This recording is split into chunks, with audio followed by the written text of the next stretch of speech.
What I had imagined as a joyful evening surrounded by family warmth became the night that broke my entire world apart. For weeks, I'd looked forward to that gathering, picturing laughter, stories, and the kind of closeness that made life feel whole again. My parents had urged us all to come together, and I saw it as a perfect chance to strengthen those family ties. But nothing could have prepared me for the heartbreak that unfolded instead. The house buzzed with energy and comfort, the smell of roasted chicken and fresh bread filling the air. Children ran laughing through the rooms, my parents whispered in a corner, and for a moment, everything seemed perfect. Except for one thing. My wife was strangely distant, quiet. Her smile didn't quite reach her eyes. I brushed it off, assuming she was tired or just anxious. But there was something in her gaze, cold and far away, that settled like a warning in the pit of my stomach. As dinner began, the conversation flowed easily, laughter circling the table.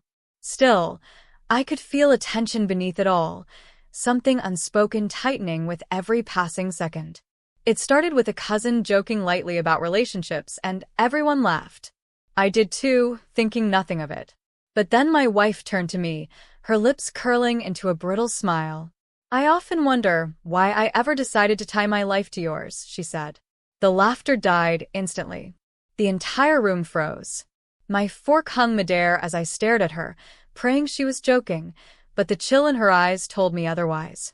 My chest ached as she lifted her voice, making sure everyone heard her next words. "Honestly, I can't live like this anymore. I want a divorce." Silence swallowed the room whole. My parents sat stunned, their faces drained of expression. My cousin's grin disappeared. I could barely breathe. The air itself felt too heavy to draw in. How could she say something so cruel, here, surrounded by family, with such cold intention? But she didn't stop. Her tone hardened, slicing through the air. "You never actually listen to me," she accused.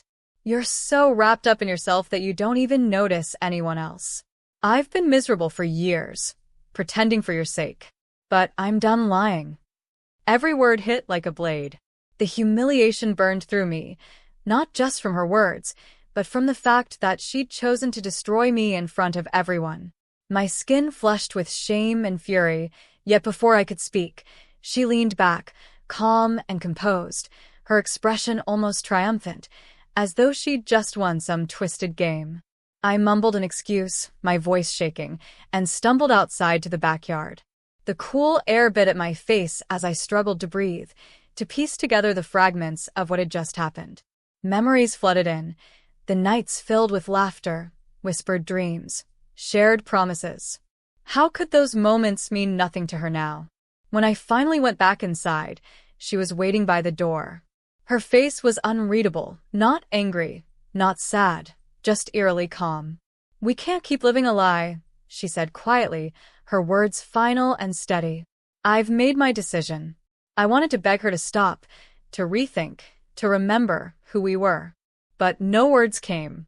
And in that silence, I knew this wasn't an argument. It was the end. My pain didn't matter to her anymore. I left without another word. The drive home was a blur, the night pressing in, her voice echoing over and over in my mind. In the days that followed, I searched for answers, hoping for even a flicker of remorse. But when I faced her privately, she was unyielding. She repeated it all again, calm and sure. She'd been unhappy for years and wanted out. The memory of that night haunted me, the humiliation, the disbelief, the way every glance from family members turned into silent pity. It poisoned every memory of what we'd shared. It was one of the darkest moments of my life, raw, painful, and deeply human. But amid the wreckage, something began to shift inside me. I realized that no one deserves to be torn apart in front of the people they love. No one deserves to be made small to feed another's cruelty. So I began to rebuild. Slowly, quietly. The process was agonizing. Some nights, the memory of her voice still echoed like a wound reopening.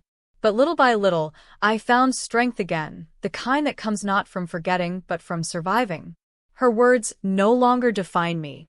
That night will always stay with me. The night my marriage ended, the night I was humiliated before everyone I cared about. But it was also the night I discovered a strength I didn't know I had, the courage to rise from the ashes and step into a life where my worth wasn't tied to someone else's cruelty. Family gatherings are meant to bring warmth and belonging. Mine became a scene of pain, betrayal, and humiliation. Yet in its aftermath, I found clarity. Sometimes, the moments that break us most deeply are the ones that reveal exactly who we are and what we truly deserve.